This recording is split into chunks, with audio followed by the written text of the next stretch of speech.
अच्छा देखो, इससे पहले हमने आंकड़ों का संग्रह पढ़ा था। यह है बारंबारता बंटन सारणी। तो हमको सारणी का मतलब है कि जैसे हमारे पास जो आंकड़े हैं ना, उन्होंने उसमें क्या करना है, उन आंकड़ों को हमने उनका संग्रह किया है। तो संग्रह करने का मतलब है, जैसे देखो हमारी क्लास में बहुत सारे बच्चे होते हैं ना, हमें हर पर्टिकुलर बच्चे से अगर ये पूछें कि किसका पसंदीदा सब्जेक्ट क्या है, तो उतने बच्चों का हम याद नहीं कर सकते। ठीक है, तो यहाँ पे हमने क्या किया, हमने जैसे लिख दिया विषय कला। कला विषय में कितने बच्चों का इंटरेस्ट है, तो हमने लिखा कि 7 बच्चे ऐसे हैं जिनको कला पसंद है। गणित 15 बच्चे ऐसे हैं जिनको गणित पसंद है। वैसे विज्ञान 6 बच्चे ऐसे हैं जिनको विज्ञान पसंद है। अंग्रेजी 4 बच्चे ऐसे हैं जिनको अंग्रेजी पसंद है। तो हम एक एक करके उन बच्चों का नहीं ना लिखते हुए हम क्या कर रहे हैं, इनका संग्रह कर दे रहे हैं। ये संग्रह करने के ही टाइप है। ठीक है, तो आंकड़ों का संग्रह कर दिया, ये हो गया। अब देखो इसमें मिलान चिन्ह हो गया। अब जैसे कला में 7 बच्चे हैं ना, तो सिंपल सी चीज़ है, थोड़ा ध्यान देना। 7 बच्चे हैं तो मिलान चिन्ह में हम क्या करते हैं, देखो ऐसे चिन्ह बनाते हैं। 7 है ना, 1 2 3 4, ये सिर्फ 4 तक रहेगा। जो 5वां होगा वो ऐसे क्रॉस हो जाएगा, ये 5 हो गया। ठीक, तो 1 2 3 4, 4 तो क्या थी हमारी खड़ी हुई लाइन थी, एक हमारी तिरछी लाइन हो जाएगी, ये हो जाएंगे 5। अब कितने हैं, 7 है ना, ये 5 ही हो गए, 6 7। तो बस ऐसे दिखाना है। ठीक, अब जैसे 15 है देखो, तो 1 2 3 4, 5 आ जाएगी तिरछी, 6 7 8 9 10वीं आ जाएगी तिरछी। ठीक, 11 12 13 14 फिर 15। ठीक, तो खाली मिलान चिन्ह है। 6 है देखो, तो क्या आएगा, 1 2 3 4, 5वीं आ जाएगी तिरछी और ये आ जाएगी छठी। 4 है तो 1 2 3 4, तो हम 4 तक 4 लाइन खींचेंगे, 5वीं को हम स्लैंटिंग लाइन से दिखाएंगे।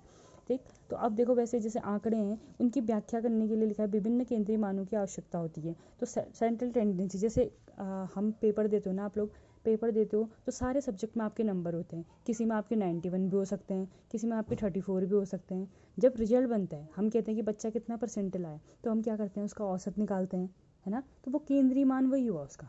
ठीक है, तो जब हम रिजल्ट देते हैं तो हम बोलते हैं 66% है। इसका मतलब ये थोड़ा ना कि तुम मैथ्स में 66 लाए हो, ठीक है, या हिंदी में 66 लाए हो। ओवरऑल जितने भी सब्जेक्ट हैं उन सबको हम ऐड करते हैं, है ना, और जितने सब्जेक्ट होंगे उनसे डिवाइड करेंगे तो हमारा औसत निकलता है। तो वही चीज़ें हैं देखो। तो केंद्रीय मान होते हैं, उनको डिफाइन करने के 3 यहाँ पे 3 तरीके हैं। एक तो है माध्य, सबसे पहला माध्य को इंग्लिश में हम बोलते हैं मीन, MEAN मीन। ठीक है, दूसरा है बहुलक, बहुलक को बोलते हैं मोड, MODE। माध्यक को बोलते हैं मीडियन।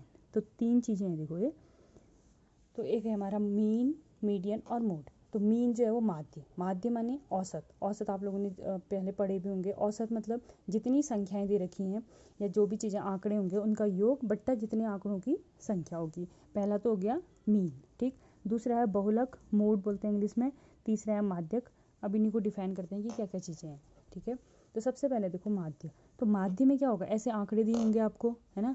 तो माध्य कह रहा है प्राप्त आंकड़ों के योग को आंकड़ों की संख्या से भाग देने पर माध्य, या फिर हम इसे औसत बोलते हैं, औसत प्राप्त होता है। ठीक है, तो माध्य क्या हो जाएगा, आंकड़ों का योग बट्टे आंकड़ों की संख्या। ठीक, अब एक देखो एग्जाम्पल से हम इसको समझते हैं कि क्या है ये। देखो ऋचा 4 क्रमागत दिनों में, 4 दिनों में एक दिन उसने क्या करा, 4 घंटे 2 घंटे 7 घंटे 3 घंटे पढ़ती है। तो प्रतिदिन पढ़ने का औसत निकालना है हमको। ठीक है, तो देखो 4 दिन वो पढ़ी, 4 दिन में पहले दिन उसने 4 घंटे पढ़ा, फिर 2 घंटे पढ़ा, फिर 7 घंटे पढ़ा तीसरे दिन, और चौथे दिन 3 घंटे पढ़ा। तो इनका औसत समय क्या है, तो औसत समय के लिए हम क्या करेंगे, पढ़ाई में लगाया गया कुल समय, कुल कितने समय उसने पढ़ा बट्टा कितने दिन पढ़ा, दिनों की संख्या। ठीक, तो दिनों की संख्या तो कितने दिन है, 4 दिन है, तो हमने बट्टे में 4 लिख दिया। अब कितने समय उसने टोटल पढ़ रखा है वो निकालना है हमने। टोटल मीन्स देखो फर्स्ट दिन उसने 4 घंटे पढ़ा, तो 4 धन 2 धन 7 धन 3, तो इन सबको ऐड कर देंगे बट्टे दिनों की संख्या हो जाएगी। तो जो भी हमारा देखो यहाँ पे आंसर 4 घंटे आया, तो 4 घंटे औसतन पढ़ाई करती हो गया।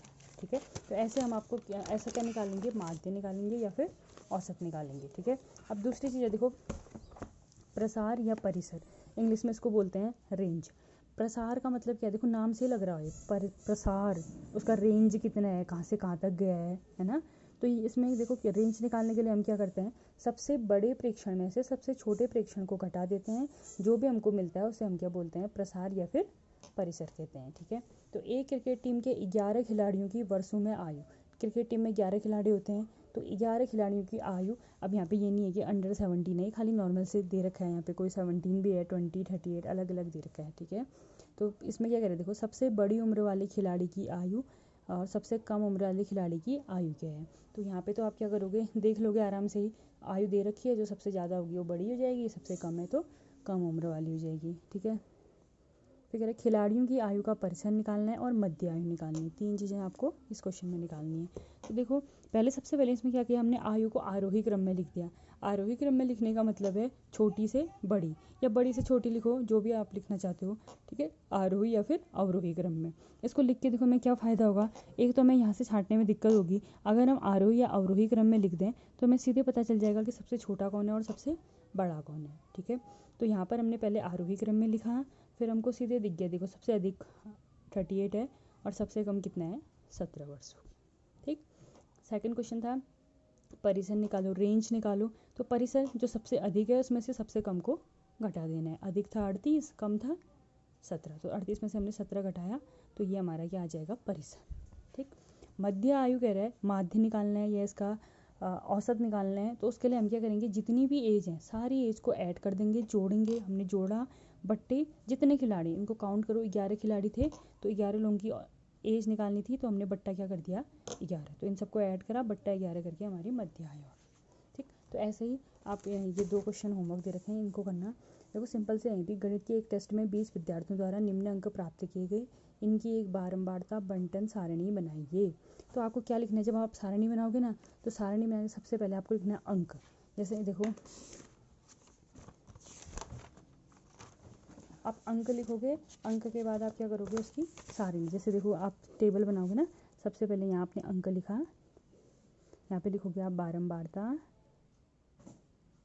तीसरे वाले में आ जाएगा मिलान चिन्ह। ठीक है, तो अंक मतलब सबसे पहले एक, अब एक कितनी बार मिला उसको काउंट करोगे, 1 2 3, 3 बार है ना, तो बारंबारता में आ जाएगा 3। फिर यहाँ पे 3 मिलान चिन्ह तो आपको आते हैं ना, 1 2 3 ऐसे। तो वैसे ही देखो फिर यहाँ पे और 2 भी है, इसमें 2 है, देखो तो 2 कितनी बार आया है वो लिखोगे, 3 कितनी बार आया है, 4 कितनी बार आया, 5, जो जो अंक आए होंगे उन अंकों को लिखते रहोगे और उनकी बारंबारता लिखोगे। फिर मिलान चिन्ह से, जैसे 3 है तो 1 2 3, 4 होगा तो एक और, 5 आएगा तो ये। ठीक है, तो ऐसे मिलान चिन्ह बना लो। और दूसरा क्वेश्चन देखो, गणित की एक परीक्षा में 10 विद्यार्थियों ने अंक प्राप्त किए हैं, हमको ज्ञात क्या करना है। ये देखो जैसे अभी क्वेश्चन सेम थोड़ी देर पहले बनाया था, तो विद्यार्थियों द्वारा प्राप्त सबसे अधिक अंक, सबसे कम अंक। तो पहले इसको आरोही क्रम में लिख लेना, सबसे अधिक अंक पता चल जाएगा जो भी है, सबसे कम भी पता चल जाएगा। परिसर निकालना है तो सबसे ज़्यादा में से सबसे कम को घटा दोगे। ठीक, और इसका माध्य निकालना है तो इन सब अंकों को आप ऐड करोगे, बट्टे कितने विद्यार्थी हैं, 10 विद्यार्थी हैं, तो बट्टा कितना हो जाएगा, 10। तो समूह द्वारा प्राप्त माध्य अंक भी इससे निकल जाएगा। ठीक है।